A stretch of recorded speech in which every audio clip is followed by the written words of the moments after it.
smile brings me peace. Your laughter heals my world. There's so many ways to love ya, so many ways to teach ya, so many ways to raise ya, so many ways to lead ya. So many ways to love ya, so many ways to teach ya, so many ways to raise ya, so many ways to lead ya. Dear child, I can count the ways. I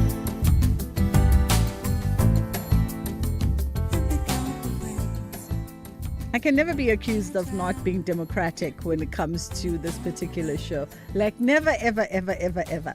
You know, I'm 2 days back from maternity leave, and already today I was strong-armed by my technician.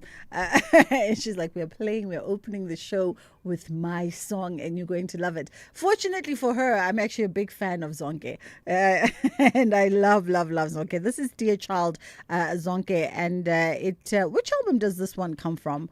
I think it comes from that Heart album. What was the title of that album? Zonke fans will remind me. Something Heart was, I think, the name of the album. That is how we kick off the show this afternoon. I hope you're having a great, fantastic Tuesday. We are going to have a fabulous conversation, but we're keeping things a little light today because there's so much going on. In the news, hard news circuit, so much going on in the country right now that it's very important for shows like ours sometimes to give you a little bit of a break from all that occupies you and stresses you every single day. So today, we're going to be catching up with Dr. Judy Pretorius, and we're talking skin deep with Dr. Judy. I kind of left her in the lurch. She came on board in the show and we were set to have a great time. And then I was kind of haphazard with her, but she's been so very patient and she's stuck around and had some great conversations with Bertha as they were holding down the fort. And so today we are going to be now kicking off the remainder of the year together because I'm going nowhere, and we're talking menopause and skin this afternoon. Menopause being a conversation, hot conversation for women worldwide right now. There's a big focus in women sort of just debunking and taking the stigma away from menopause. So we're going to have that conversation in the first half of the show. Stages, pages, screens, and more is also coming up today. We're catching up with Ashraf Jamal on that particular one, a formidable voice in the arts and culture. And then on the other side of 2 o'clock, I swear to goodness, when they planned the show, I think they planned it knowing that I'm postpartum, so they're going to have conversations that speak to me. It is World Breastfeeding Week. It's kicked off on the 1st and it's going through until the 7th. So we're going to have that conversation coming up on the other side of 2 o'clock. Let's take a quick pause and then we come back and we get into our skin deep conversations with Dr. Judy. Are you looking for the best savings on spectacles? At Specsavers, enjoy 1,500 Rand off when you get tested at South Africa's trusted and most established optical group. Get 1,500 Rand off all frames in store, or use your 1,500 Rand off on our leading lens enhancements, such as drive light lenses that reduce artificial glare whilst driving. Book online or call your nearest store today. Affordable eye care, Specsavers. T's and C's apply. If you think you cannot afford a lawyer, think again. Clientele Legal has made professional legal services affordable for you. Whether it's a civil, criminal, or labor-related matter, we have a nationwide panel of attorneys standing by to assist you. SMS SAFM to 32195. That's SAFM to 32195 and we'll call you back. Clientele General is a licensed non-life insurer and an authorized FSP. Standard rates and terms and conditions apply. So have you discovered the TV license WhatsApp as yet? We see you binging on the reruns and living for the drama, loving the SABC Plus sports replays, and now paying your TV license fits the vibe. All you have to do is simply SMS HI on WhatsApp on 077 60 69 060. That's 077 60 69 060. Get your balance, make a payment, or set up a debit order all in one chat. There's no queues, there's no please hold, just convenience that feels like it should have been here all along, because every screen in South Africa is a stage. And of course, yours is lit. So why wait? Send hi on WhatsApp to 077 60 69 060 and get your TV license sorted today. Hashtag your screen, your story. Bridget Masinga, weekdays on The Full Circle. The good Dr. Judy Pretorius is with us, Skin Deep with Dr. Judy, and we're looking at menopause and skin this afternoon. We're also live streaming on our social media platforms via at SAFM on X as well as Facebook. And of course, you can find us on safm.co.za. How are you doing? No, fine. And you, Bridget, and afternoon to all the listeners. I'm fantastic. So menopause is, women, we go through this vibe. But it's become the hot topic. It's become sort of everywhere you turn on social media, domestically, internationally, the biggest of stars. Women are finally tackling this conversation just, up front and debunking all the myths and inviting everyone into it. And how fortunate are we not to speak of it so much? It's not something that we should struggle with. It's we can make a great success of just by, talking more and more about it. And although there are some intense side effects that we don't like, and we're going to discuss that today, there are also some remedies that really make a remarkable difference, and we don't have to struggle anymore. Absolutely. It is part of a woman's natural evolution. This is something almost every woman would go through, right? Because there are a few fortunate souls, I think, who probably don't experience menopause in its typical manifestation. Well, let's call it biological aging, shall we? Okay. So there's a biological aging process that takes place from a systemic point of view.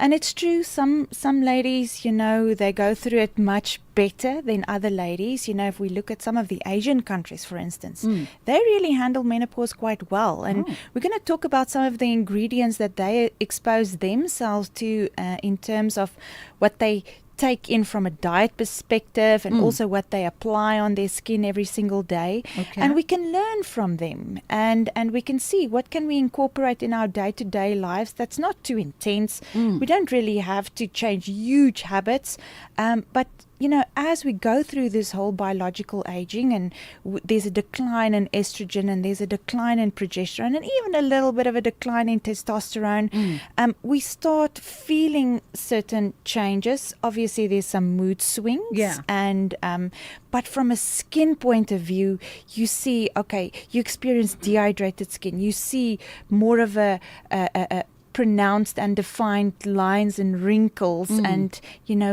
turkey neck waddle and sagging and all these type of things. But again, there's some answers to all of these difficult problems. I think, I don't think I'm even perimenopausal. Is it perimenopausal? Perimenopausal. Yes, perimenopausal. I don't think I'm there yet, or at least I don't feel any signs. So I don't think I'm in these stages of aging as yet. But when I think of menopause, perimenopause, I don't think skin also. Are we just not illuminated as women ourselves to the fact that skin is also part and parcel of this menopause journey? I always like to tell people, don't forget the human skin is a diagnostic organ. So many times when you have systemic issues, it's going to show on your skin. And we can go and deeper in some of the other conditions, like for instance, endometriosis, which is also a gynae problem, and polycystic ovary syndrome. And now we get to menopause. And all of these diseases has an effect on the human skin. Let's go endometriosis, for instance. Have you ever seen ladies with very, very dark circles around their eyes? That's usually indicative of endometriosis.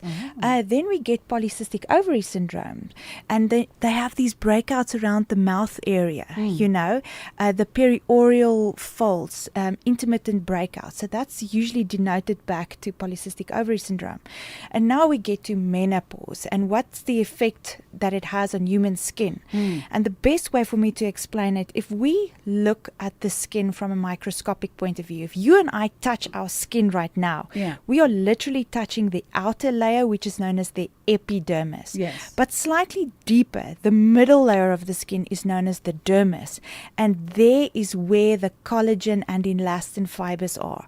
Now, for our listeners out there, try to imagine a literal sponge in the middle layer of your skin. So there's a sponge in the middle layer of your skin, and this sponge likes to function on moisture and hydration. And let's just give it a term, shall we? Let's call it hyaluronic acid.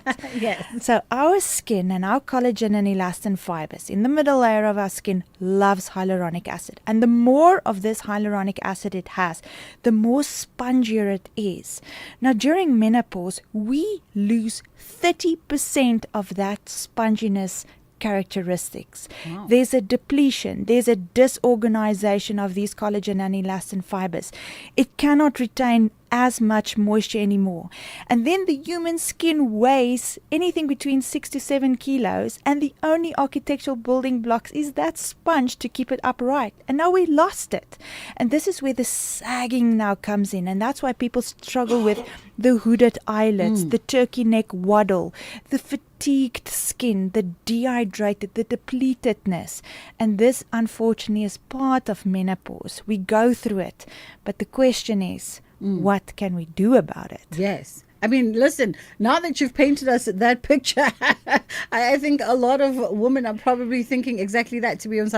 Okay, now that I'm anticipating what will happen to this middle layer of skin, what becomes the steps to either prevent it or try to turn it back if you're already in that menopause and everything that the doctor's saying resonates? Okay, so let's start with, where do we find collagen in our bodies? And this is literally everywhere, but I'm going to take it back to skin. Okay. Let's start with your scalp. So many menopausal ladies start to discover or pick up that they're experiencing hair thinning or even hair loss, because even in our scalp we have collagen and elastin fibers. Then we go to the eyes. Now all of a sudden during menopause you struggle with dry eyes. You have collagen in your eyes. Your nails start to break for one or the other reason, purely because of the fact that there's keratin and collagen fibers in your nails as well. And then obviously from an aging point of view, we struggle with aging and the droopiness and the fine lines and wrinkles. But then there's another concern that us females have when we go through menopause, and that is vaginal dryness, which is also referred to as vaginal atrophy, because in the uterine lining you also have collagen and elastin fibers. So it's very important for us to retain moisture from top to bottom. Sure. Top to bottom. Yeah. Now here's where the thing comes in. We know that during menopause we lose hyaluronic acid. But there's another thing that we lose as well, and that is estrogen. Yes. So many ladies can go for hormone replacement therapy. But what if we can find that ingredient that we can apply topically that mimics estrogen? And we don't have to extract estrogen, from hormones, from humans. We can actually get phytoestrogens as well. So in other words, we extract estrogen from plants. And we purify it, and we clean it up in the lab, if you will. Yeah. So by the time that a lady would apply that onto her skin, if you put it in a serum or a moisturizer, then it's not going to cause any irritation. It's not going to cause any stimulation or unnecessary allergic type of response. But if you mix something like a phytoestrogen with a hyaluronic acid that someone can use twice a day on their skin, and I'm saying top to bottom, scalp to bottom, it's going to make a huge difference. And this is why I said, even though we go through menopause, please, we don't like the term, we don't like the side effects, but there are still things that you can do, like applying phytoestrogens, hyaluronic acid every single day. And remember I told you early on that the Asian ladies don't really struggle with this? Yes. Guess what they take in every day? Soy with sushi? Yes. Now, soy sauce is also a phytoestrogen. It mimics phytoestrogen. So you can even take it in orally as well, Wait, you the soy in my kitchen? I'm talking soy in your kitchen. And that's why if you go to the menopause shelves in certain pharmacies, Yes. you'll see some soy capsules that you can actually drink. So start as young as you possibly can and incorporate soy into your diets as well. And anything from a diet point of view that can dehydrate you unnecessarily, like we know alcohol is going to dehydrate your skin. We know caffeine is going to dehydrate your skin. We know sugar is going to break down unnecessary protein in your skin. So we know when we get to menopause, try to avoid those type of foods and drinks and incorporate different ingredients into your lifestyle, and you'll see it's going to make a remarkable difference. Now, you see, number one, soy, I didn't know anything about. And then in the back of my mind, I'm thinking, but isn't it high in sodium? Hold that thought. And then number two, phytocollagen. Phytoestrogen. Phytoestrogen. Never heard of it, right? Because I hear we must do the hyaluronic. I hear we must do the collagen. You drink the collagen powders, collagen type 1, 2, and 3 all at once. But I've never heard of the phytoestrogen. Yes, absolutely. And the phytoestrogen is very similar to the soy protein. Okay. Instead of you just drinking it, now you apply it. And I know people are going to say, oh, Dr. Judy, are you telling me a DIY remedy? No, I'm not telling you take the soy in your kitchen and apply it on your skin. Please leave that to the scientists, The scientists know how to purify some of these soy proteins into a final phytoestrogen that you can apply safely, effectively, and of a high quality on your skin, to stimulate a biological and a therapeutic response. And the only thing that I would like to say, add to that lifestyle, is the soy that you can take in with your sushi. And these days we get either a high concentration sodium and a low concentration sodium, depending on your blood pressure and so on. Just have a look at these things. But bring it into your lifestyle. It's really, really very, very healthy. And avoid things that can cause unnecessary dehydration. Sure. I mean, this is why we have Dr. Judy in studio all the time to give us some of these tips and ways to go about things. By the way, our lines are open if you want to drop us a question or you want to send us a voice note with, I don't know, your experience. Maybe you're menopausal at the moment and things are dry. The skin is dry. You've got vaginal dryness. I'm going to ask the good doctor, if she's also got some tips in as far as that is concerned, because perhaps from your perspective, there's something that has worked, especially from a diet perspective that women can try. I know a lot of women will go to their gynaes and be like, oh my goodness, but you might need a multi-pronged approach for this thing. You might need every doctor to come on board. So 086 000 2032 is the number that you can call us on, and 061 410 4107 is our WhatsApp line. If you want to send through a WhatsApp voice note, you're more than welcome to do so. We're talking menopause and skin. And if you're going through some menopausal period or perhaps perimenopause, you are knocking at the door and, you're starting to feel and see these symptoms that the doctor has described, you are more than welcome to chime in and be part of the conversation. It is the Full Circle with myself, Bridget Masinga. We're going to take a quick pause for the headline news. Onde Lambana is standing by. This Women's Month, SAFM stands with the women shaping South Africa's future. Under the theme, Building Resilient Economies for All, we honor the pioneers, the problem solvers, and the everyday heroes driving change. Stay tuned as SAFM brings you powerful stories and meaningful conversations that move us. SAFM, celebrating women, celebrating progress. SAFM, leading the conversations that move us.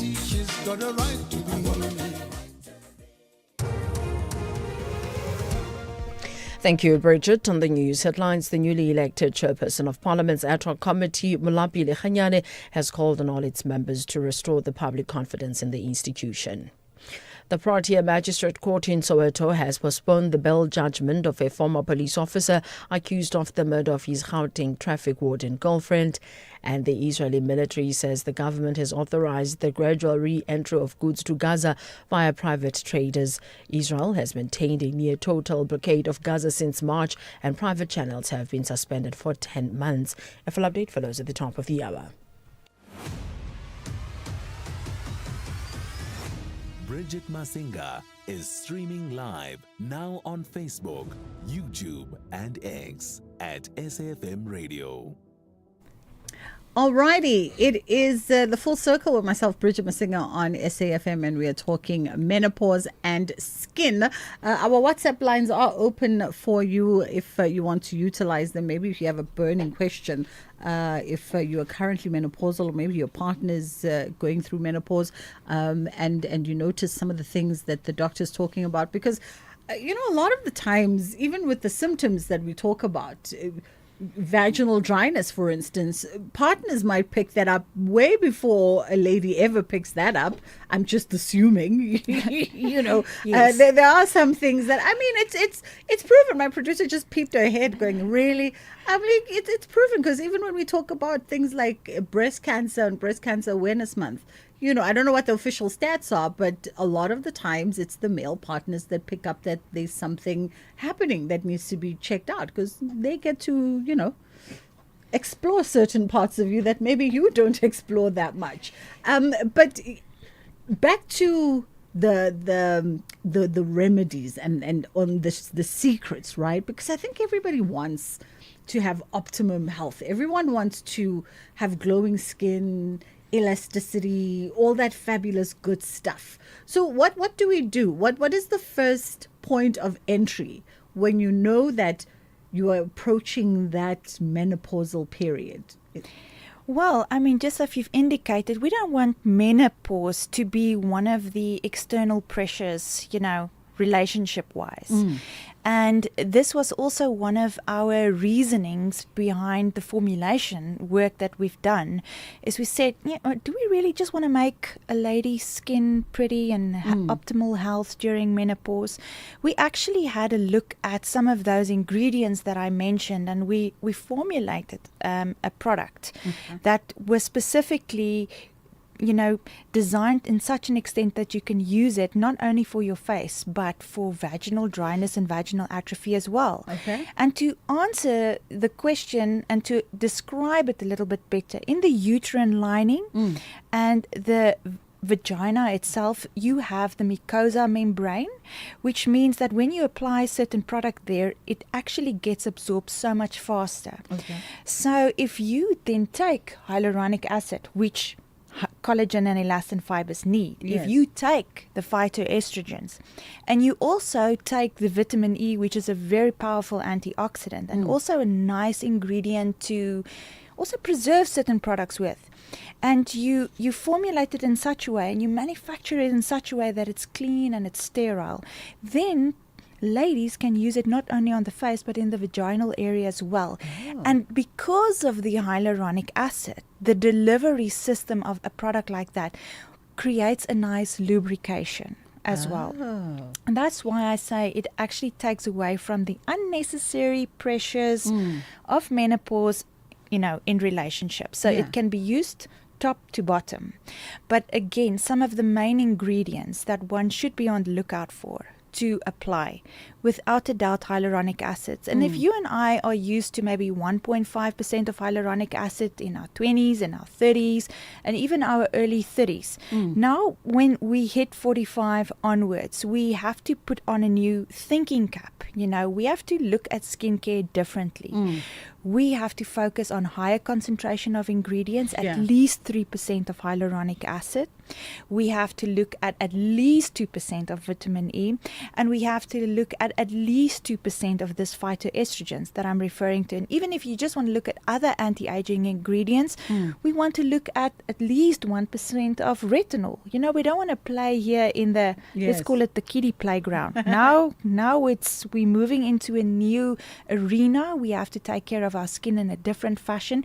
Even the delivery system of certain products need to be different. And what What do I mean if I say the delivery system? I mean, what carrier can I use for my active ingredients when I apply it on my skin that I know that it's going to deliver it to that skin cell that needs it the most. And that delivery system can either be an oil-based system, that can either be an occluding type of system where I play around with the viscosity, in other words, the thickness, the richness of certain moisturizers. It all changed, when I go into menopause. And there is other type of ingredients that needs to be used at higher concentration, and then the viscosity and the delivery system of certain ingredients should categorically change. And then we're talking, what about my lifestyle changes? From a practical point of view, we know that we have to drink collagen, and we know we have to drink supplements, and we know we have to drink a pre and a probiotic. So can you imagine what my bathroom cabinet would look like, or your kitchen cabinet would look like, with all of these supplements and vitamins and minerals? And eventually we just give up completely because it's so many things to drink. It's such a huge investment. And that's why I like to encourage people to rather get yourself a supplement, like a kind of a 10-in-1 situation, where the collagen that you drink is mixed with all of the vitamins and minerals that you need for the day, is also mixed with a pre and a probiotic as well. So it's one drink that you take per day that's sustainable, something that you can have a nice, great, long habit with doing, with a good skincare routine both in the morning and in the evening, for top to bottom. And you'll see no more struggles. Okay, so now here's the conundrum. That 10-in-1, it's a tall and difficult ask, unless you are telling us, Dr. Judy, that you've got the answer for us, right? Because sometimes you walk into a Dis-Chem or a Clicks or wherever you buy all of your stuff, and you are standing there and you go, my goodness, it's a lot. It to what you're saying, it's going to take up my entire bathroom cabinet, medicine cabinet, kitchen cabinet. So is there an answer of, actually, if you went and got this today, you might be in a good position with this routine? Yes, absolutely. And of course, I am naughty and I am biased because I speak for Biomedical Emporium. But I will be honest with you, one of the biggest frustrations, and even for me in my own industry, I feel so overwhelmed with all of the products out there, not only in terms of supplements and cosmetic products. But I do believe that, for all our listeners, try to be more inquisitive, try to be more, put your investigation cap on and go and have a look and do your research on companies and see, do they really do what they need to do to comply in terms of statutory requirements? Do they belong to any form of statutory authority? Is there someone that governs them to make sure that what you do in the lab is what we're going to get inside a product? And typically this is where your international ISO standards come in. Like in the cosmetic industry, we'd like to look for ISO 22716 and medical device ISO 13485, and even SAPRA, our South African Health Products Regulatory Authority. Do they govern some of the things that we do in our manufacturing facilities? And not only do they govern the processes, they govern the raw materials that we use, they govern the staff members that work there, they look at the academic staff members that work there, they look at the environment, they look at the money that you spend every month to comply, they look at the methods and the machinery that you use. So there's a whole scientific scenario, and usually if you pick up that a company complies to all of these things, then I can promise you can trust that company when you start using their products. It's not just a case of people preparing certain products, especially in the cosmetic industry, either in their kitchen or their garage, and they put a beautiful label on it. If there's no quality trial, then I am afraid then you're not guarantee of safety, efficacy, and quality. All right. So she literally threw the ball back in our court. And she's like, I trust y'all to be adults and go out there and do the homework now that I've given you all the advice and all the tips on how to work around it. That is our time for this afternoon. Great conversation as always with Dr. Judy Pretorius. By the way, Biomedical, you guys on social media for folks that want to just come and snoop around and ask you some more questions. Yes, please come stalk us on our Instagram page on Biomedical Emporium, and of course our website, biomedicalemporium.com. Fabulous stuff. That was Dr. Judy. Great conversation there looking at menopause and how it relates to skin. If you're catching the tail end, you can always double back to our podcast. There was some good takeaways there and great advice on some things that we could incorporate into our routines, beauty routines, as well as our lifestyles and diets in order to just optimize on our health. It's just gone 2 o'clock on the Full Circle. Myself, Bridget Masinga. We're going to take a quick pause and then we come back on the other side of this and we get into stages, pages, screens and more. This Women's Month, SAFM stands with the women shaping South Africa's future. Under the theme, Building Resilient Economies for All, we honor the pioneers, the problem solvers, and the everyday heroes driving change. Stay tuned as SAFM brings you powerful stories and meaningful conversations that move us. SAFM, celebrating women, celebrating progress. SAFM, leading the conversations that move us. The National Pulse, weekdays 3 to 6 p.m. 3 people, one of them's a mother, they've been arrested after a viral video surfaced. And what did it do? It showed the mother not just using this drug-laced glass pipe. According to that video evidence, she then appeared to light and hand over and get the child to smoke as well. It is like almost unthinkable. Well, it's not even unthinkable. It's inconceivable. It's an enigma. One cannot understand how a biological mother can subject her child to this gross form of violence and violation. It constitutes physical abuse. Dr. Shaida Omar, Clinical Director at the Teddy Bear Foundation. Ashraf Gada on SAFM. Find the podcast at safm.co.za. Don't miss out on the Powerball jackpot that's estimated at a mind-blowing 124 million rand this Tuesday. So don't delay. Dare to dream big by playing Powerball for the estimated 124 million rand jackpot today for your chance at being a multi-millionaire. Buy your tickets now in store or nationwide via the nationallottery.co.za on their website or their mobile app, cell phone banking, or you can simply dial *120 *7529# for USSD. Panda Pusher Play. Players must be 18 years and older and play responsibly. Ituba is the proud operator of the National Lottery. SAFM has signed a code of conduct that is enforced by the Broadcasting Complaints Commission of South Africa. Under the code, we are committed to giving news that is accurate, comment that is fair, and programming that is not harmful, does not amount to hate speech, or contain violence or explicit sex. If you think we are not living up to that code, then you can inform the Broadcasting Complaints Commission of South Africa. Direct any complaints in writing to the Broadcasting Complaints Commission of South Africa. PO Box 142365. Craig Hall 2024. Fax to 011-326-3198 or an email to bccsa@nabsa.co.za. For more information, please visit www.bccsa.co.za.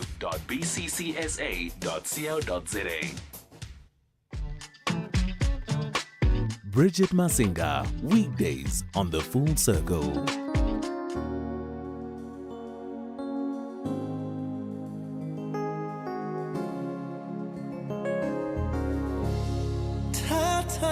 Inhliziyo yam thatha naluthando lolwakho thatha nansi inhliziyo yam suyiphathe njengeqanda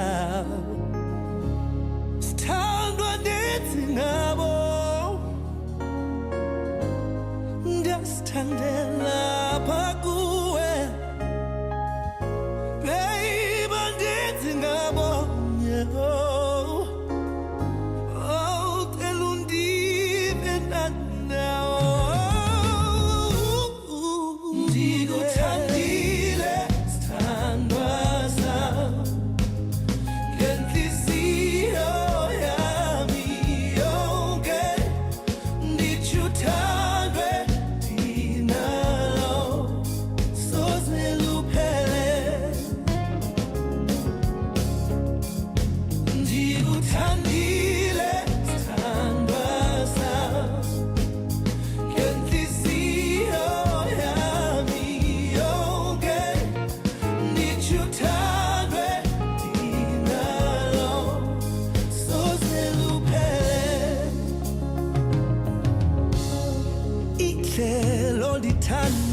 jonga ngayo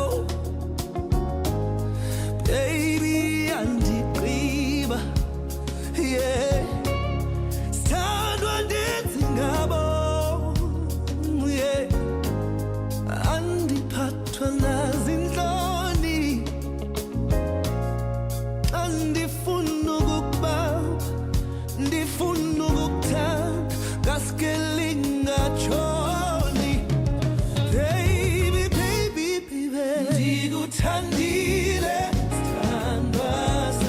sithandwa sami inhliziyo yami yonke ndithandwe thina soze luphele nuthatha umphefumulo wami thulisile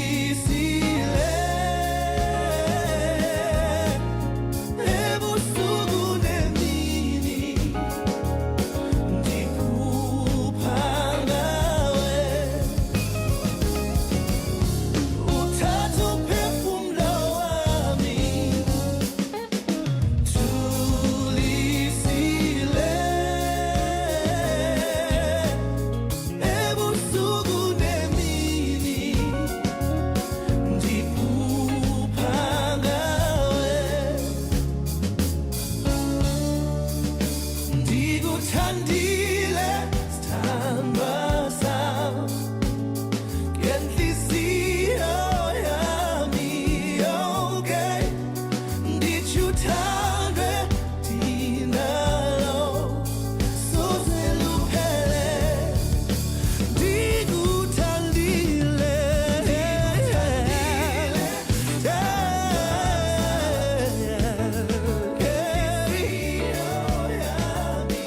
oh ndithi uthandwe soze luphele Vusinova coming through with Ndigu Tandile. He was here at the beginning part of the year, just ahead of that big concert that he staged out. Was it at Emperor's? He came through and he spent the Friday afternoon with us, and we had a great time with Vusinova. You can always double back to that as well. It's available, via our site, safm.co.za. You can catch the podcast. We actually, you know what we need to start doing? We need to start also archiving our conversations by way of the in-studio interviews. So when people want to come see, Dr. Judy and Vusinova and see the 3D, 4D version of them, they can just go watch the videos where we keep our podcast. We need to start doing that, in fact. Anyway, it's fast approaching 10 to 2 o'clock. We're going to get into stages, pages, screens and more. And we're looking at Junkyard Dogs, the exhibition. We're going to be in conversation with co-curator Ashraf Jamal. Stages, pages, screens, and more on The Full Circle with Bridget Masinga. It is being staged at the Melrose Gallery, Junkyard Dogs, and it's starring two of South Africa's celebrated artists, Willie Bester and, of course, Piti Kantuli. Joining us is Ashraf Jamal, who's the co-curator of this exhibition, to walk us through what's in store, but also to unpack the legacy of both artists. How are you doing this afternoon? Very well, thank you. Happy to chat. Fabulous stuff. Let's get straight into it. So this particular exhibition is obviously celebrating and starring two South African greats by Willie Bester and Piti Kantuli. For our listeners who aren't familiar with the artists and the legacy of their work and who they are, perhaps some background on both. Well, both artists, one in his 80s and one turning 70, are legends in what we call resistance art. Artists who have utilized their talents to draw attention to systemic inequality, the rights for change, and using art as the medium through which this is articulated. Piti himself is not just a sculptor, but a poet, a writer, as well as an academic, and he spent quite a significant time outside of the country. in exile, I think Swaziland and the UK.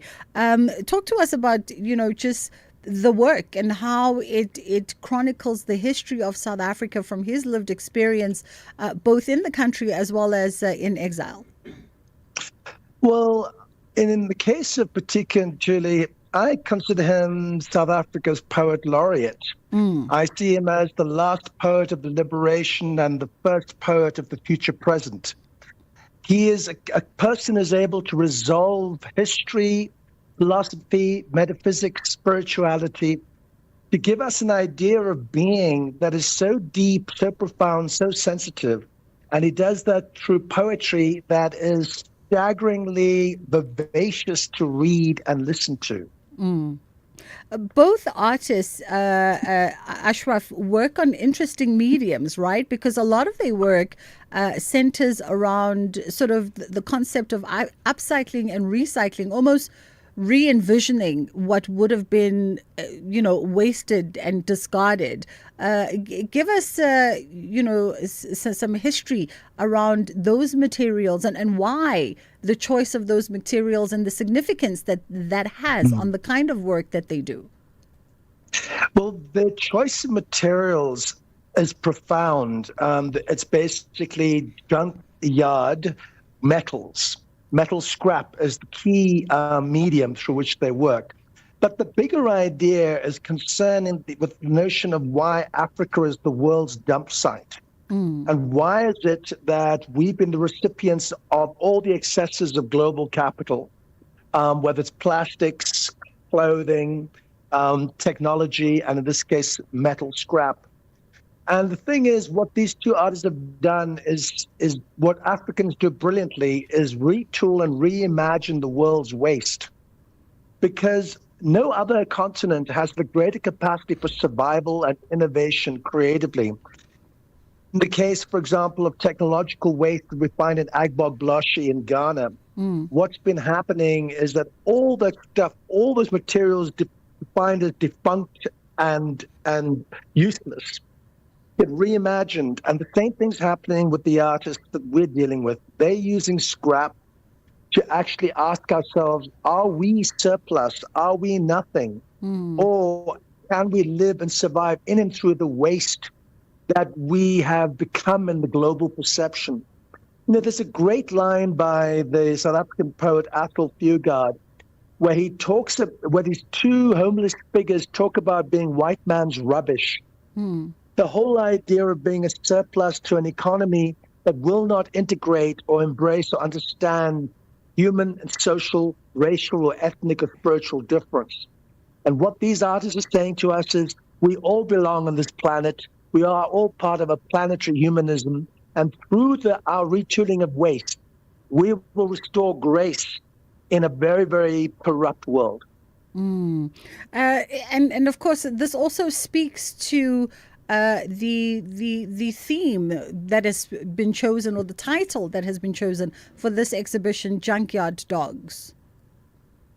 It's a very good title because basically the junkyard dog is a very protective animal, but also vicious. So there's a double kind of quality to the energy. The energy is tough-minded, the energy is aggressive, but the energy is also protective. And I think this temperament suits these two artists exceptionally well, because in many ways, they are the protectors of our legacy. They are the architects of our future in the realm of art and poetry. And of course, as we have this conversation, that exhibition is opening at the Melrose Gallery here in Johannesburg, and it's going to open a little bit later on in the year. Let's talk about just sort of the build up to it, sculpture being one of those interesting forms of the visual arts, because I find sometimes when you troll, art fairs, it's often not given, and I don't know if it's a space thing by way of its ability to exhibit, but it's often not given its moment in the light. You're absolutely right. Yeah, and is that changing? Are we finding that, or is it still something that it's either you get it or you don't get it, and either you have an interest in it or you don't have an interest in it. Well, the thing is this, if you look at the history of sculpture, let's say the 19th century in Europe, we had what is called statue mania. Suddenly, all the gifted statesmen, primarily men, not women, scientists, composers, found themselves being sculptured and exhibited in central squares in cities and towns across Europe. Because that was one way to commemorate the value of people. Here in Johannesburg, probably the most commemorated sculpture is Eduardo Villa. So I believe the important value of sculpture is that it should be part of the public domain. And in this regard, the works by Patika Ntuli and by Willie Bashir are deserving of occupying central places in a public arena. But sculpture is also something that can be owned privately. And that's the key thing. Why are these two artists particularly bankable? Because they are part of a political heritage, but they're also incredibly alive to the current moment. So there's nothing sort of fossilized or representative of the past. They're not iconic in a dull way. They're both experimenters in their mediums. And so they also break down the conventions of what you think sculpture to be. As you mentioned earlier on, they work with scrap metal. Yeah. And so therefore, they're already using materials that are considered unorthodox. They're not sculpting in marble, say, you know. And there's a certain kind of unfinished, raw quality in their work that captures the animus of an ongoing struggle. And a vitality that people can recognize. And as Billy said to me one day, when the general public who are not schooled in art look at his work, they love the fact they can spot, for example, a spade or a hammer or a whatever tool that he's integrated and built into his sculptures. And they begin to realize that objects are not only about utility, what they do or what they're used for, but when they are repurposed and recontextualized in the realm of art, they also become part of a greater idea and a deeper imagination about how human civilization comes about, how we make ourselves up, how we produce our worlds. Very, very interesting point there. And I wish that we had more time to have, really that history lesson on the significance of sculpture, but perhaps a conversation that we can expand on at some time down the line. We have to leave it there for this afternoon. That was Ashraf Jamal, co-curator of Junkyard Dogs, which is starring Patika Ntuli and Willie Bester, both really celebrated South African legends within the artistic community. That exhibition is opening at the Melrose Gallery right down the road here in Melrose Arch from the 29th of August until the 31st of October. So it's running for quite a significant time, and you'll be able to glimpse it whether you are in the city or out of the city. I'm sure you'll find some time to pop in over that 2 months. It's approaching the top of the hour. The 2 o'clock news is coming up with Ondelambana, and then on the other side of 2 o'clock we cast our eyes on it being World Breastfeeding Week, and it kicked off on the 1st and it's running until the 7th of August.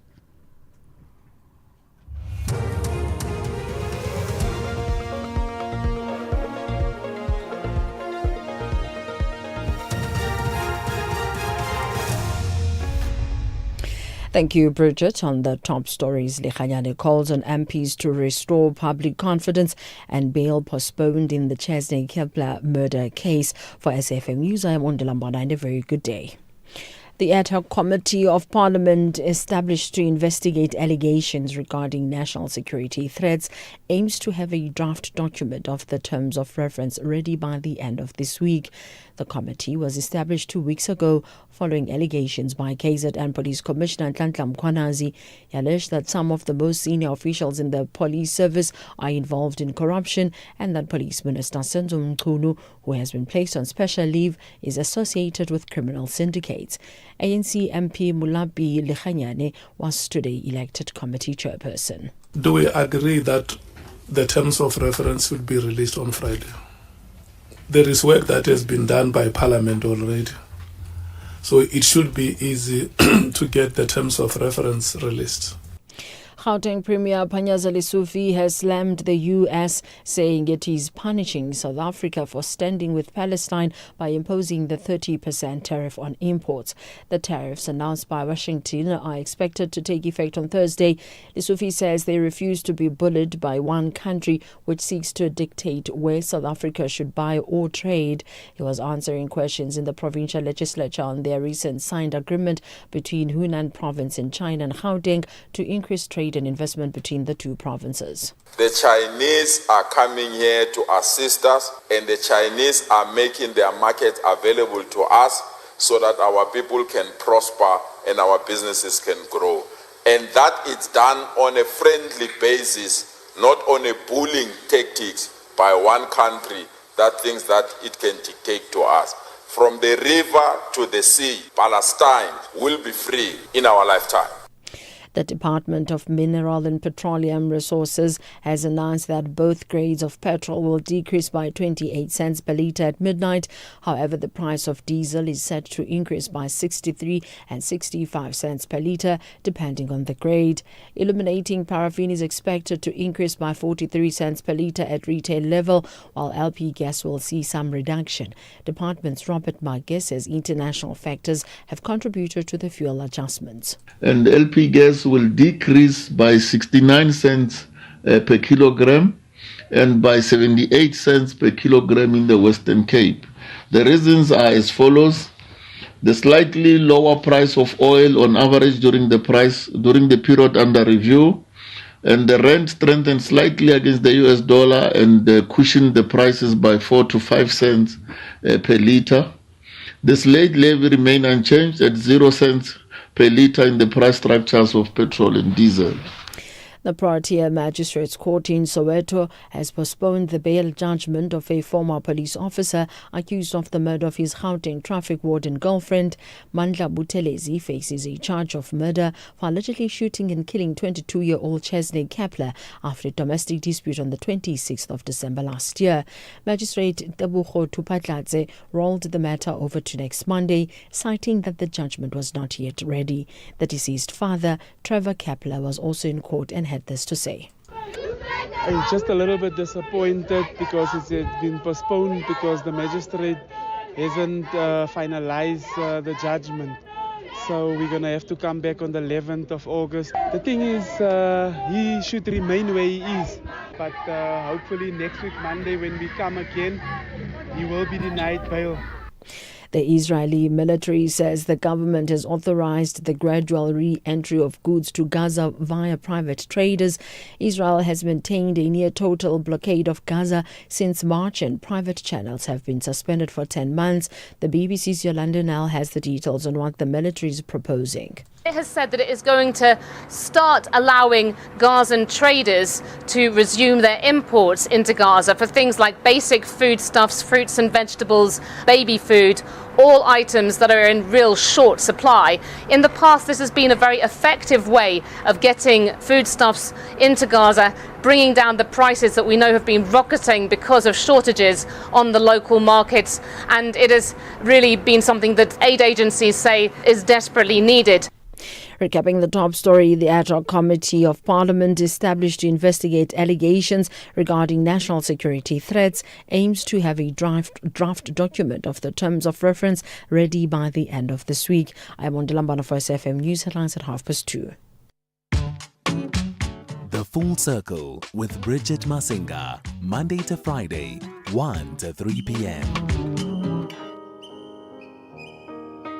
It's got to be Bongo Mafina. I'm on Ponto and the one Jimmy Jojo. Queens of James. Queens of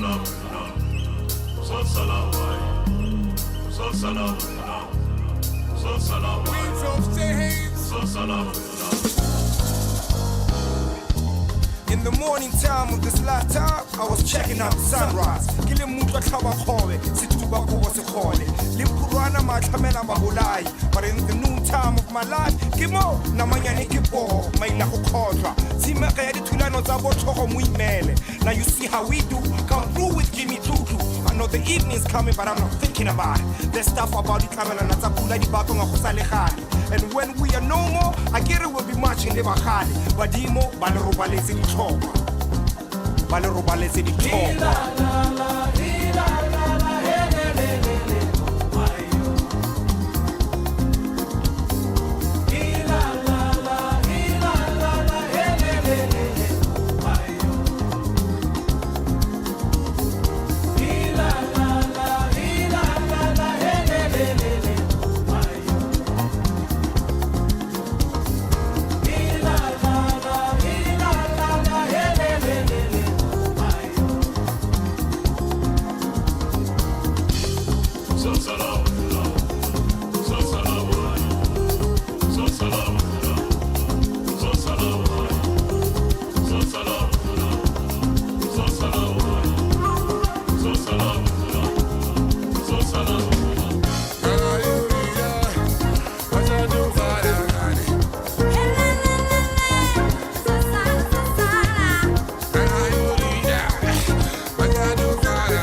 ntle ke tla bua gape opela monna etso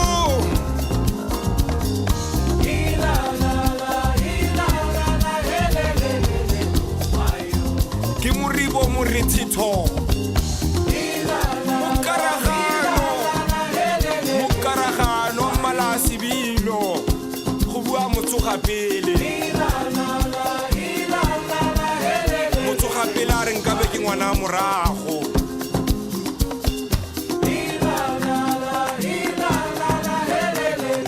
rata rane re ne sopo sengwe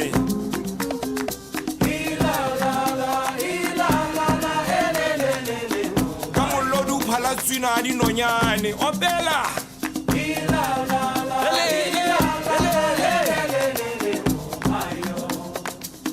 ere bona These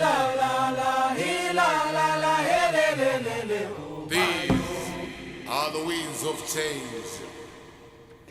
It is Jimmy Lulu and Bongo Muffin right there coming through with Wings of Change, a wonderful collaboration, kicking us off into the second hour of the show. I was saying, I have these little weird trinkets of things that I know that are neither here nor there, but one day you might be playing 30 seconds and then this might be one of the questions that come up.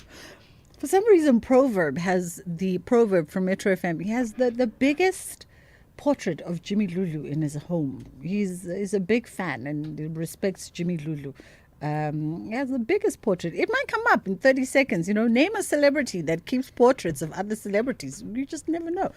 It's just gone 2:10 on the Full Circle with myself, Bridget Masinga, right here on SAFM. We are getting into a conversation now looking at World Breastfeeding Week. It is observed from the 1st until the 7th of August globally. And the campaign is aimed at raising awareness, really, and galvanizing action on the themes that are related to breastfeeding. And we're going to be in conversation with Tara Williams, who is a lactation specialist. Let's get into it. Tara, how are you doing?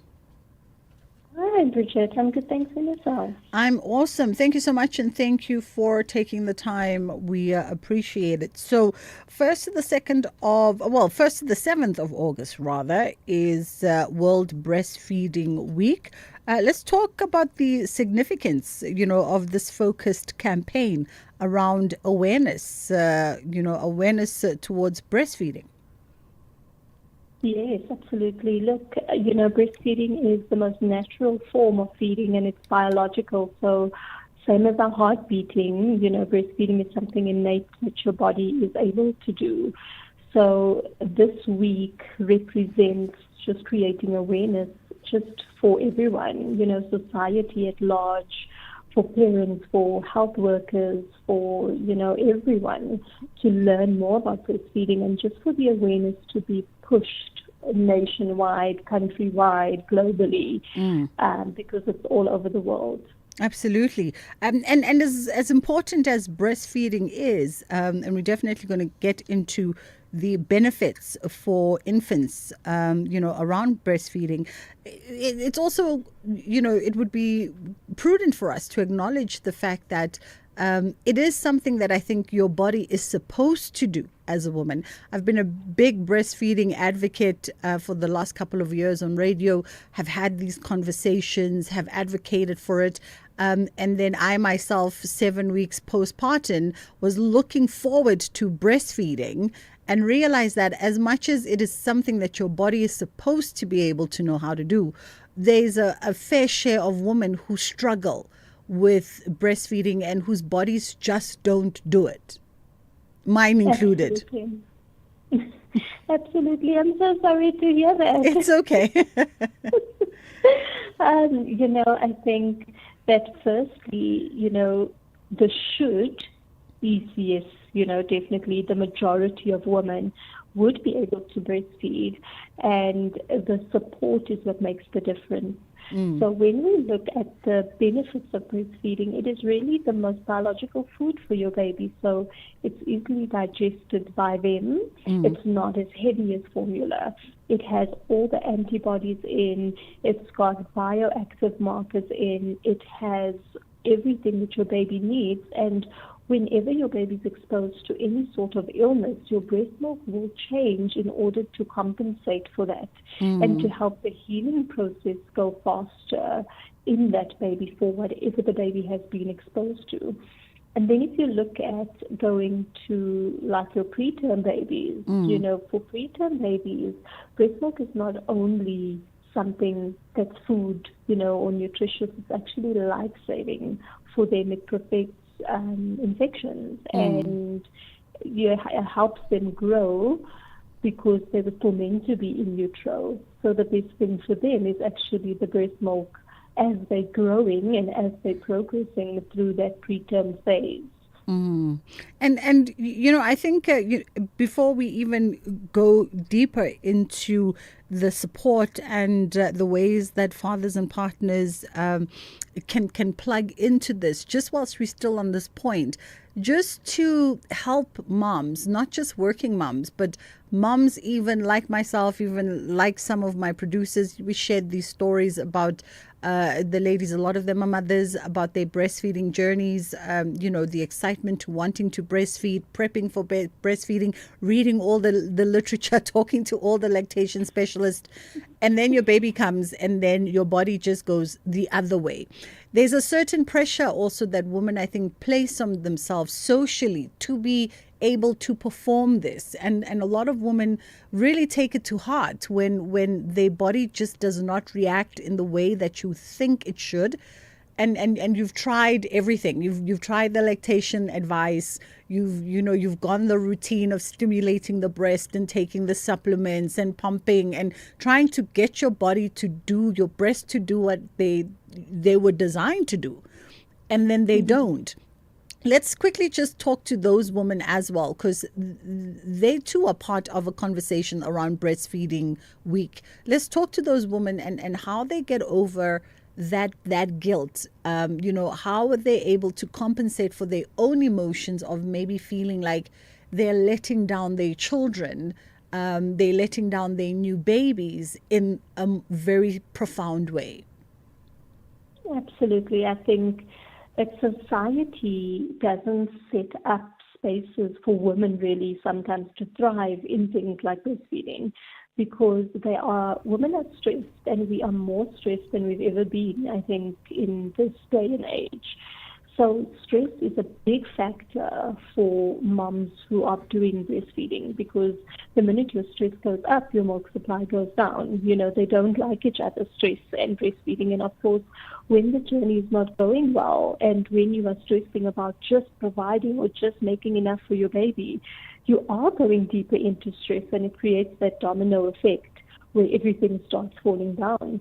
So I think as a message to those moms, if they did get the lactation support, which is one element of it, is some women get the lactation support from professionals, and it works out that they are part of maybe 1 to 5% of women that are unable to breastfeed, then I think we should honor that, that you literally tried your best, you did everything you could, you gave it your all, and it didn't work. But your next baby may be that reclamation, and your next baby you may know better and be able to do better, right?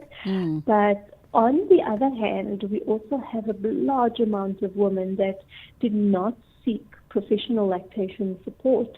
And I wanted to take a moment to mention that not every healthcare provider is an expert at lactation, which may seem strange, right? Because you would think that every doctor, every nurse, every allied health professional is an expert at breastfeeding.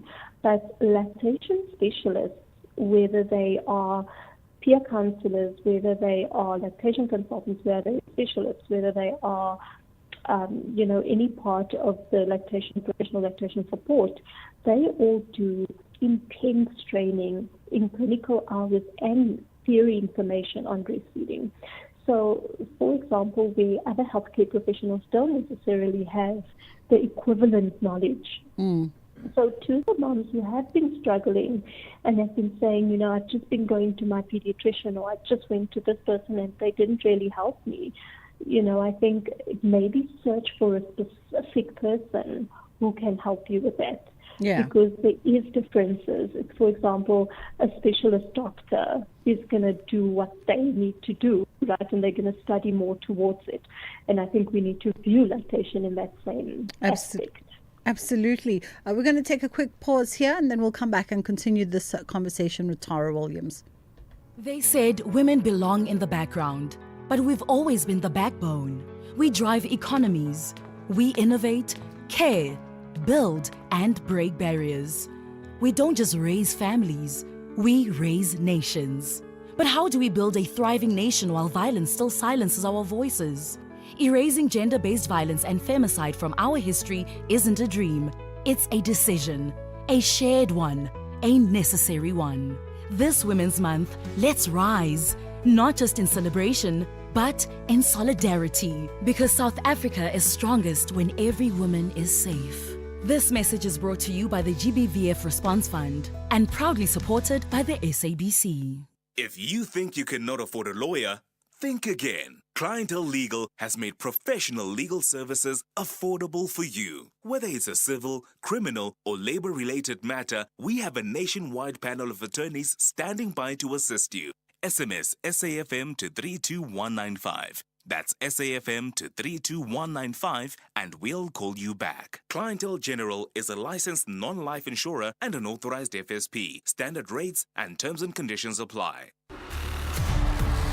This July, journey beyond the horizon with Chasing the Sun. 5 mesmerizing episodes every Sunday at 7:30 on SABC2 from 13 July to 10 August. Feel the thrill of the adventure, the power of discovery, and stories that light up the skies. Missed an episode? No worries. Stream anytime, anywhere on SABC Plus. No subscription required. Chasing the Sun. Your Sunday nights just got brighter.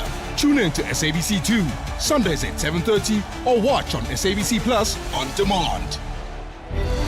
For the love of the game. Spa brings you super savings. Get Pampers Active Baby Nappies or Nappy Pads Value Pack for $169.99 plus 400 megs free data on Spa Mobile. Or Cadbury Crunchy Lunch Bar PS or 5-star chocolate bars, any two for 22 Rand plus 50 megs free data on Spa Mobile. Plus, you could win your share of 6 million Rand in instant cash. Prices valid until 24 August 2025. While stocks last. T's and C's apply. So don't miss out on the Powerball jackpot that's estimated at a mind-blowing 124 million Rand this Tuesday. That's tonight. Don't delay. Dare to dream big by playing Powerball for the estimated 124 million Rand jackpot today for your chance at being a multi-millionaire. Buy your tickets now in store, or you can log on to nationallottery.co.za or the mobile app, as well as cell phone banking, or you can simply dial *120 *7529# for USSD. Panda Pusher Play. Players must be 18 years or older and play responsibly. Ituba is the proud operator of the National Lottery. You are listening to The Full Circle. All right, we are talking to Tara Williams, who's a lactation specialist. It's World Breastfeeding Week, and it's running until the 7th. It's observed globally. And of course, the campaign is aimed at raising awareness and galvanizing actions in as far as breastfeeding is concerned. And it's spearheaded by the World Alliance for Breastfeeding Action in collaboration with the World Health Organization. That's the WHO and UNICEF. So this year's theme is Enabling Breastfeeding, Making a Difference for Working Parents. And that segues us into the other part of the conversation, right? Because I think everybody knows the benefits of breastfeeding. And we've spent a significant part of our conversations just talking about some of the physical challenges that are beyond controls of moms who want to breastfeed, but for some reasons their bodies, their breasts just don't comply with that. Then we have moms who, speak to the theme of this year, making a difference for working parents. What are some of the barriers that could also come into play here in as far as hindering moms from breastfeeding successfully, or really just optimizing on their breastfeeding journeys in the way that they would ideally like to? So I think we look at workspaces also not always being conducive to breastfeeding, right? Women don't understand that they've got 2 30-minute breaks for pumping at work every day, and that should be their right, at offices. They should have a safe space, a clean space in order to pump. And there are, even now, many companies that don't allow moms to breastfeed. And, we see them every day where they say, we really want to breastfeed, we really want to continue, but unfortunately, we can't express at work. So there are many women that still face that problem in life. And if anything, we need to create awareness even to owners of companies or managers to say that you have to give these women an opportunity, that if they are still able to allow them. We also need to look at our country, where food insecurity is a big problem. So because of that, many women are not able to afford formula for their babies. So it doesn't become something anymore that is a luxury to do because it's nice or because it's fashionable, but it becomes needed for nutrition. So those women especially need to be given an opportunity, and most likely all the time it's those women with food insecurity and living in lower income segments that actually are worse off because they work at places that are not allowing them to be able to express for their babies. I think what you're saying, Tara, also speaks to access to that support and how that might differ in experience for a woman in the rurals and a woman in the urban setting. Absolutely. Whereas in our urban settings, we've got so much more access, right, to even lactation support, whereas women in rural areas don't always have that opportunity. So we have to also consider that when we are creating awareness, that we create awareness for all women and not only those in privileged areas. Just quickly before we run out of time, just the support that dads and partners can plug into here to either help mom's journey or to understand the emotions that she might be going through at this time. Absolutely. Dads need to understand that after birth, a woman has had the peak of hormones. And then automatically they all drop and she becomes this hormonal person, and she's crying and she needs attention and she needs love. And everything that they are providing to the baby needs to actually be provided to the mother as well.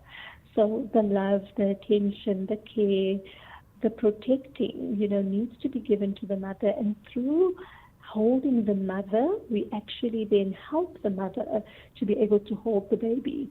So if a dad wants to help, and even family members, in the greater community at large, moms need food when they breastfeed. They are hungrier than they are when they're pregnant, right? So they need to be given food. So make sure you make meals for her. Make sure that they always, next to her bed, that she has snacks, that she has water, that she has juice, teas, things that she likes to drink. That way they can support. They can support by burping the baby after she's fed. They can do nappy changes. And that takes a lot off the mom's plate to release the pressure of having to do everything. We also look at the fact that a lot of moms have C-sections and they don't have vaginal births, right? So they have major surgery to recover from, but are still expected to take care of a little human being. So they need the love and care. So if you can, as the dad, allow the mom to rest, allow her to be in bed, allow her to do skin to skin with her baby, because that's also going to boost her breast milk production. So when she has time to actually rest and recover and just be with her baby and learn how to breastfeed. Because if you are a first-time mom, you have never breastfed and the baby has never breastfed. So you both need to learn how to do this. And it's a dance between the two of you. Absolutely. So everyone, including the dads, need to just be that support to the dance that is happening. Tara Williams, we appreciate the time and, of course, the words of experience. And I think a lot of parents probably will walk away from this conversation having learned a little something. That was Tara Williams, who's a lactation specialist. It's gone 2:30. It's time for us to catch up with the headline news, and then we'll come back and get into our kids' programming. Thank you, Bridget. On the news headlines, the ad hoc committee of Parliament established to investigate allegations regarding national security threats aims to have a draft document of the terms of reference ready by the end of this week. Police search and investigation operations are underway following an armed cash-in-transit robbery in Duduza near Vlakfontein Cemetery in the east of Johannesburg. And Gauteng Premier Panyaza Lesufi has slammed the U.S., saying it is punishing South Africa for standing with Palestine by imposing the 30% tariffs on imports. A full update follows at the top of the hour. SAFM 104 to 107 nationwide. This program is brought to you by SABC Education, enriching minds, enriching lives.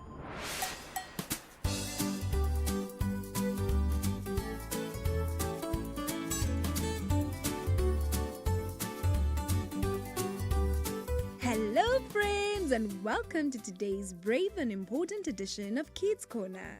It's a Tuesday. Today we're talking about something every child should know.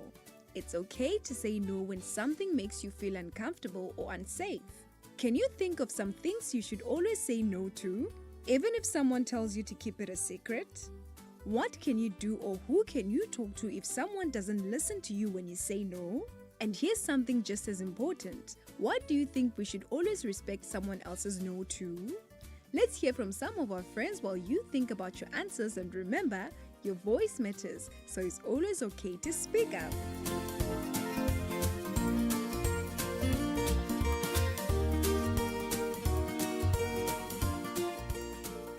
Hello everyone, my name is Akona Otagara.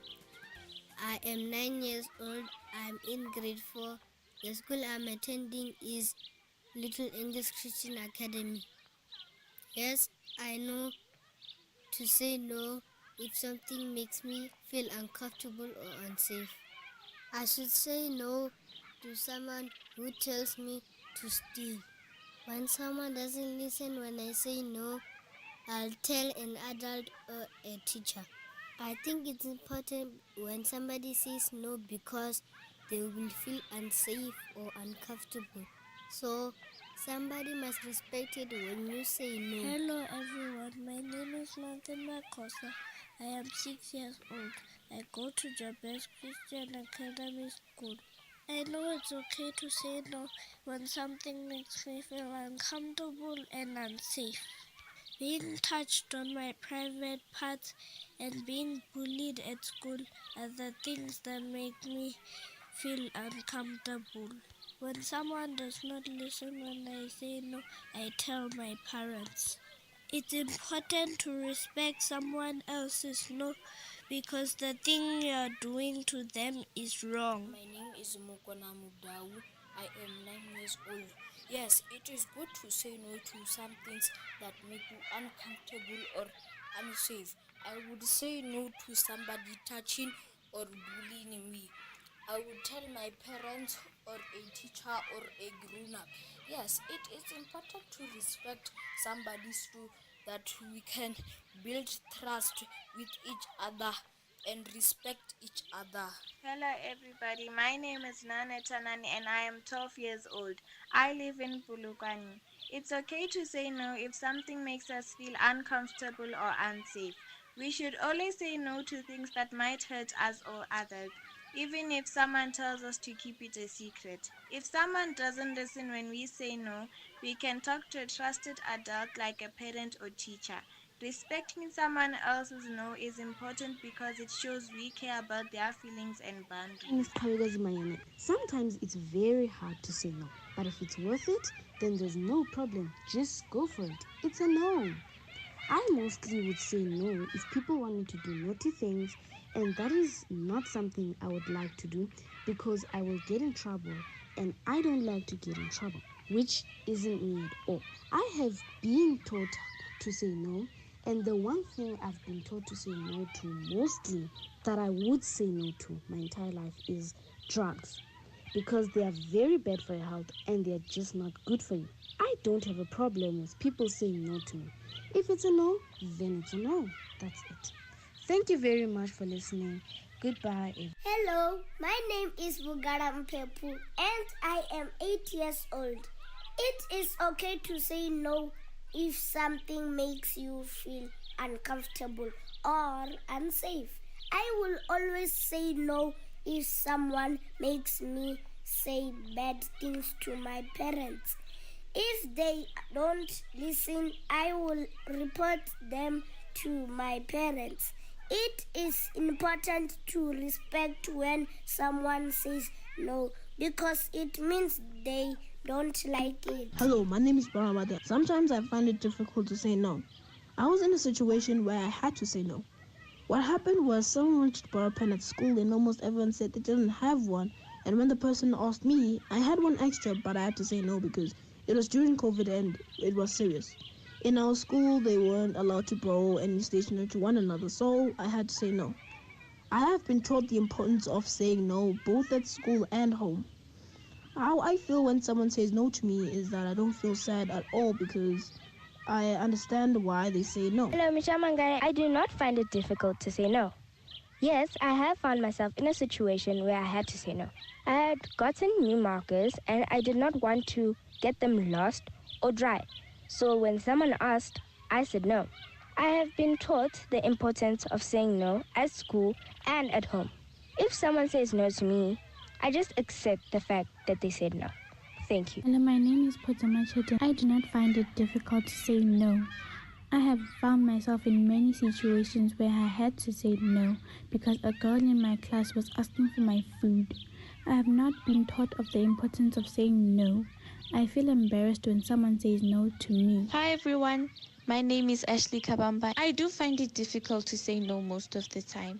I have been in a situation where I had to say no. There was a time I was going to the shop with my sister and a guy stopped us and begged us to buy some of his sweets that he had for us. We immediately refused the sweets and went home right after. I have been taught the importance of saying no many times. Well, if you say no to me and what I asked you was not important, then I'll understand. But if I ask for a favor and really needed it, when you say no, I will feel offended. Sometimes I do find it difficult to say no. Yes, I have found myself in a situation where I had to say no. My 4-year-old cousin was visiting us for the weekend. My older friends wanted me to play with them, but I had to say no because I wanted to spend time with my cousin as we don't see each other often. No, I have not been taught the importance of saying no. However, I know that I am allowed to say no, especially when I am uncomfortable. I feel sad or angry when someone says no to me. But if they explain why they are saying no, then I can understand and feel better.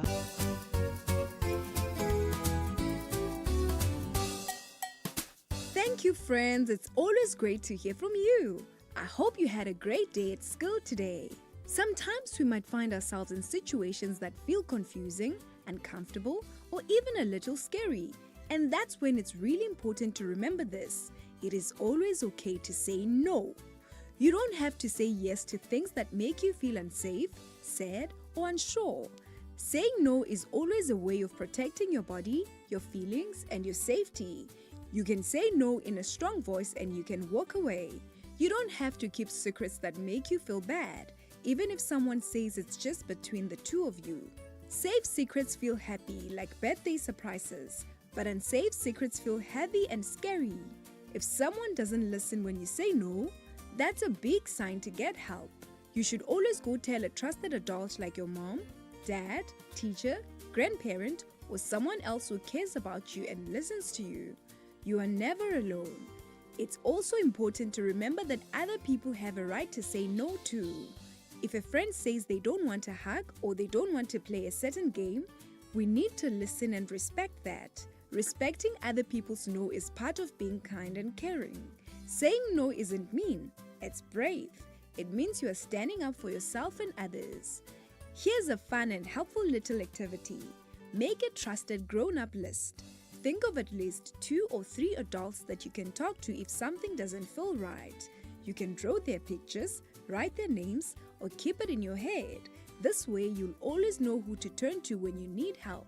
So remember, your voice matters, your feelings matter, and your safety always comes first. Saying no can be powerful and important, especially when it helps keep you and others safe. You are strong, smart, and never alone. That's it for today, friends. See you next time.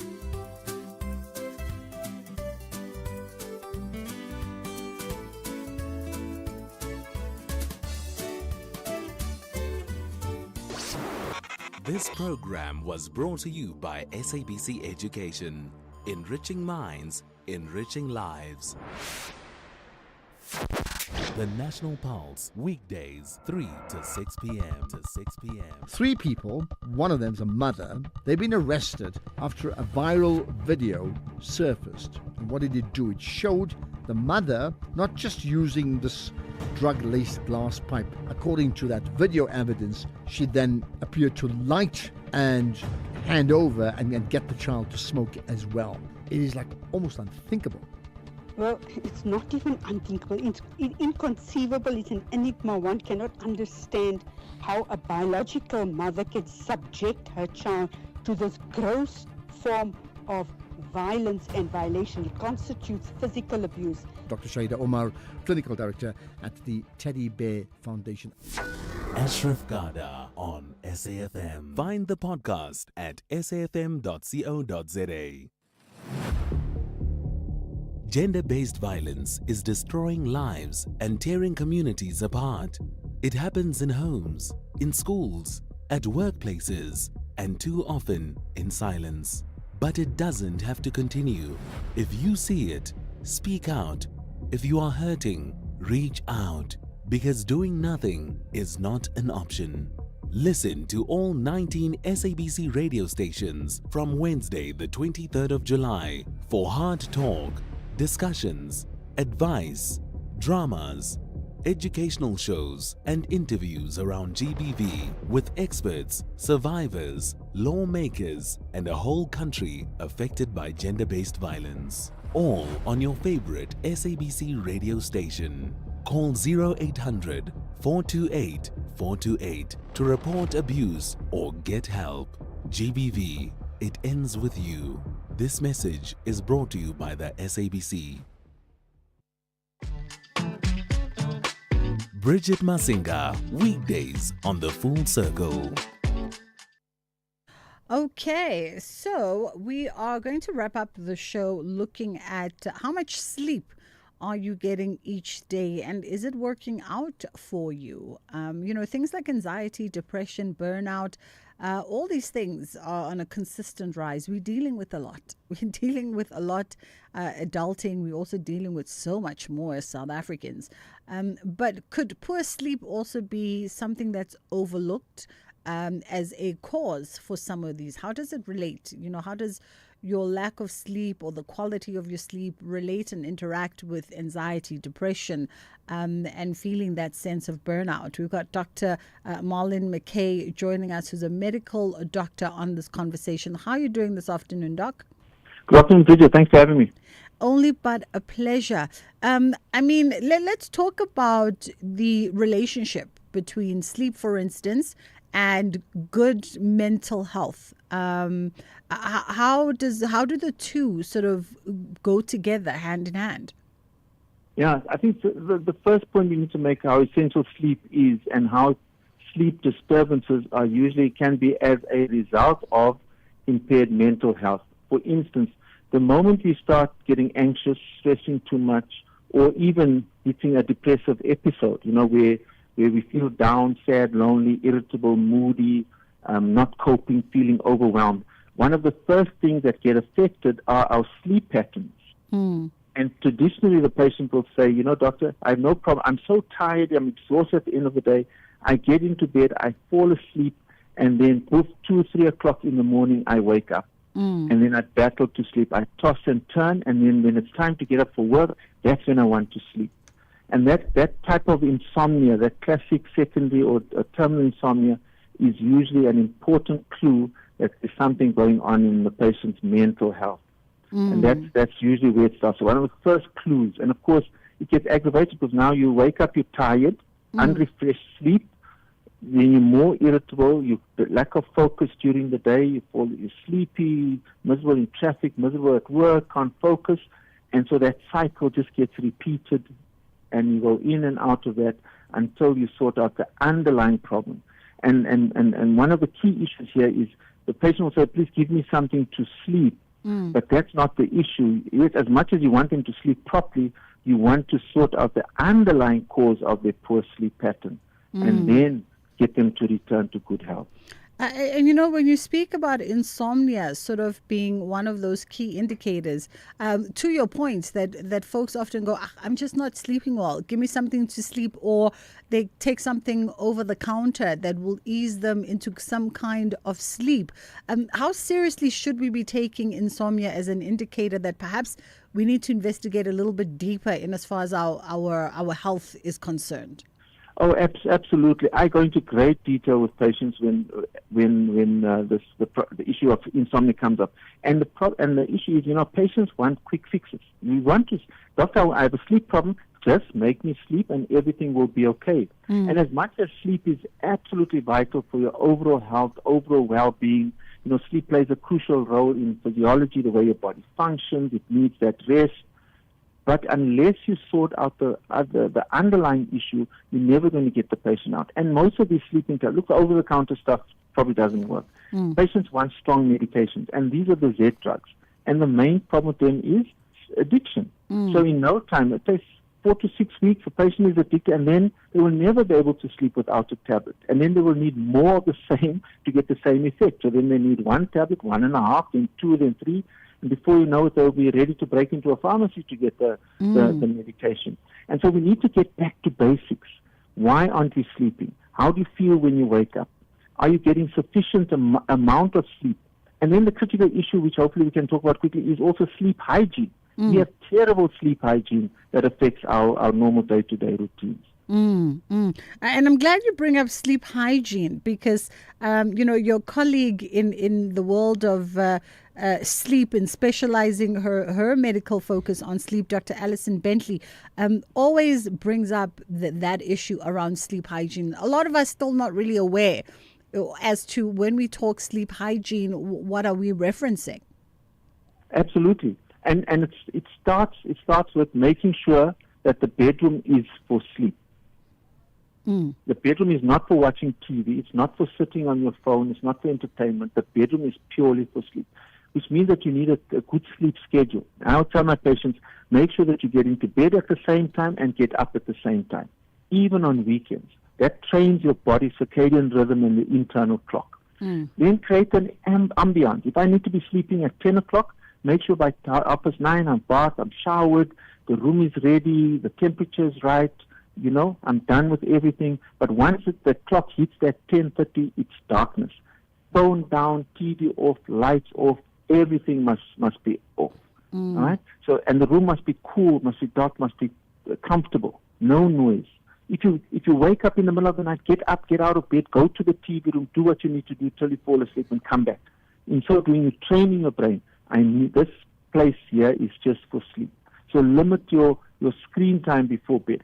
If you go to the bathroom, the first thing I do when I come back from the bathroom at 2 o'clock in the morning, reach for my phone, and before I know it, I'm on Facebook, on social media, and then it's 6 o'clock and I need to get out of bed. Make sure, just heavy meals before, late, you come home late from work, late supper, big supper, spicy supper, then you go and lay down and you're slouching, and now you want to get into bed, then the acid reflux gets you.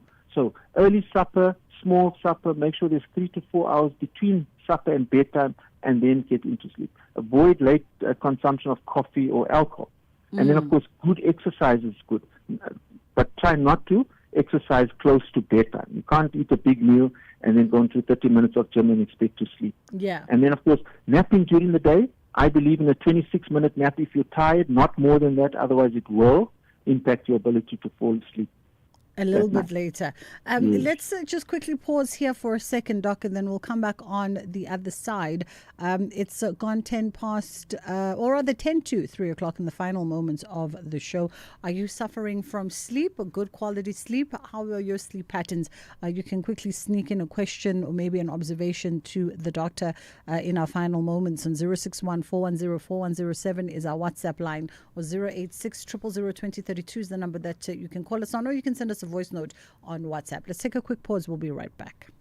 With the ever-changing financial landscape, it can be difficult to make sense of all the moves at times. Join me, Jimmy Moyaha, on the SAFM Market Update with MoneyWeb, Mondays to Thursdays, 6 to 7 p.m, as we break down the key market trends, top financial stories, and smart investment insights, all in one place. It's everything you need to stay financially informed and ahead of the curve. You are listening to The Full Circle. It is The Full Circle, and our lines are open for you on WhatsApp on 061 410 4107. You can send us a WhatsApp voice note, or you can give us a call on 086 000 2032. Let's go to WhatsApp. Bridget and the Dr. McKay. Great topic that you guys are having. I also wanted to find out what could be wrong with me. I'm unable to sleep. As soon as I wake up in the morning, I will sleep at 4 a.m. That's roughly the time that I sleep. And I'll be up by 6. If I say I woke up late, I'm talking about 7 o'clock. So it's been a routine for close to years now, like maybe 2 to 3 years now.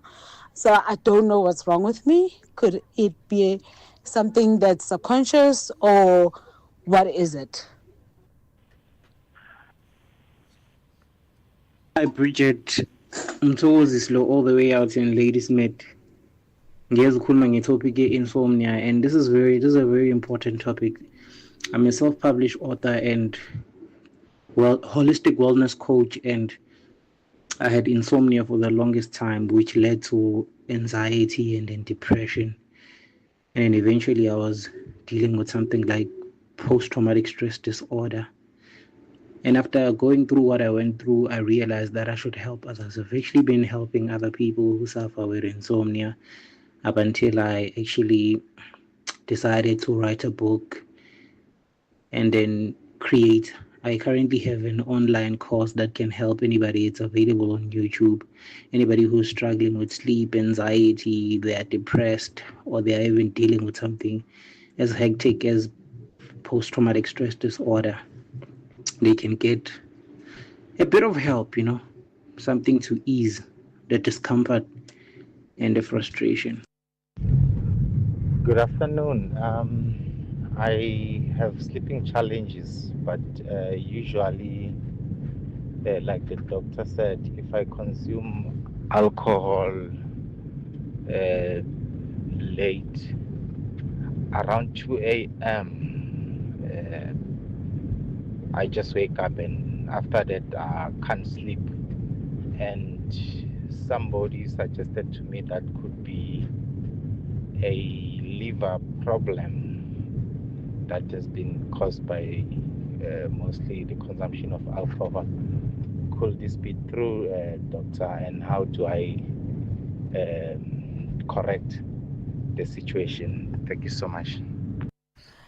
Dr. McKay, I think, what I've picked up from 2 of the 3 voice notes is that the first one spoke about erratic sleep. Yes.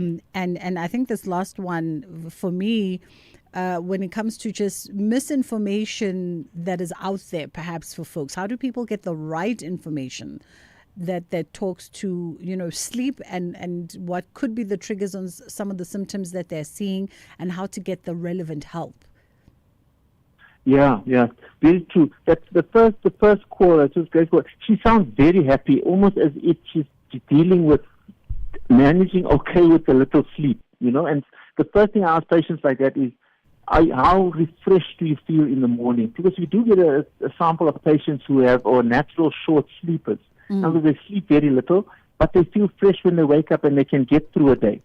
So that's a very small minority of patients who cope with a little bit of sleep. I just thought that was quite interesting, just bubbly sound.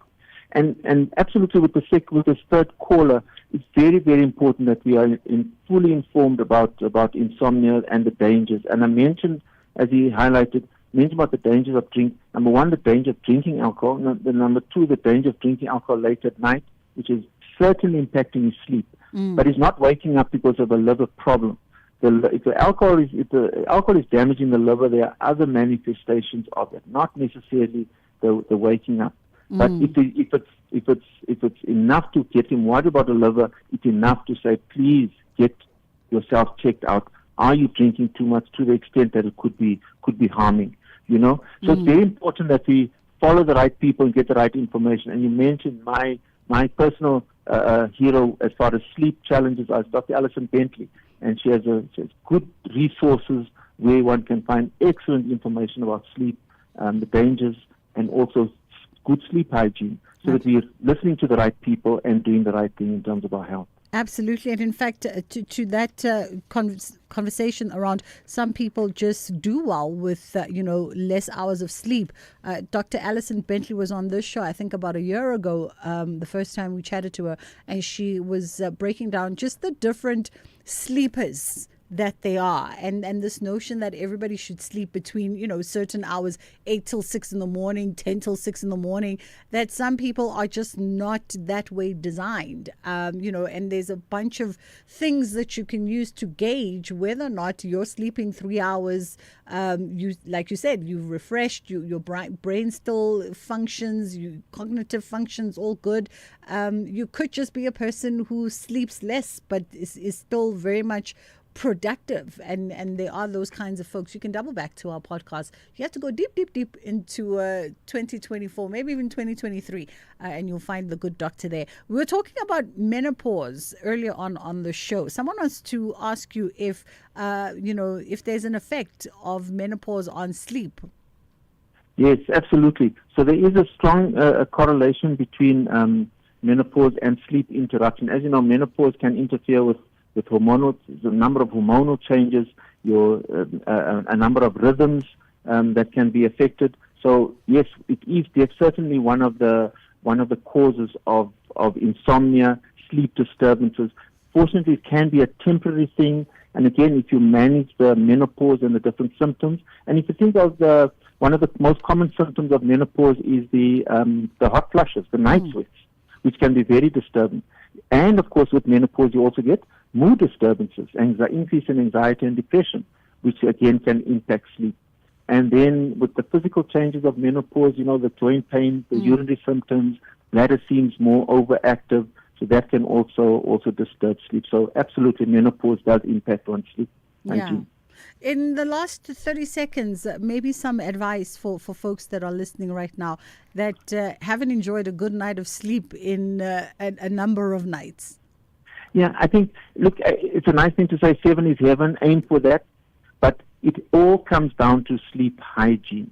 If you're not doing the right things before you're sleeping, and the technology that we have today has just ruined a number of, starting with our children, right, all the way up to us as parents.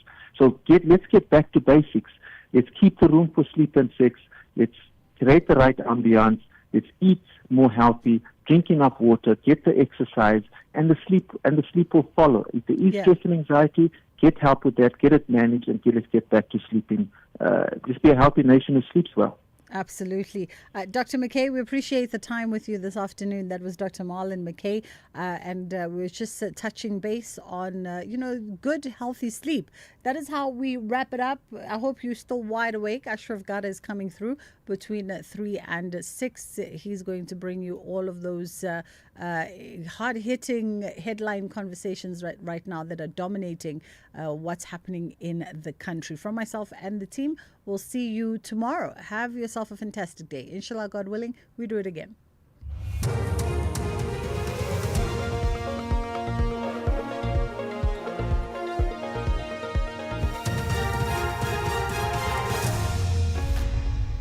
Thank you, Bridget, and the team on the top stories. Electricity Minister on an oversight visit to power stations in Limpopo, and Sudanese citizens face starvation. For SAFM News, I am Ondalambana, and a very good afternoon. Electricity Minister Dr. Kgosientsho Ramokgopa says technical challenges at the Matimba Power Station in Lephalale, Limpopo, was responsible for the last two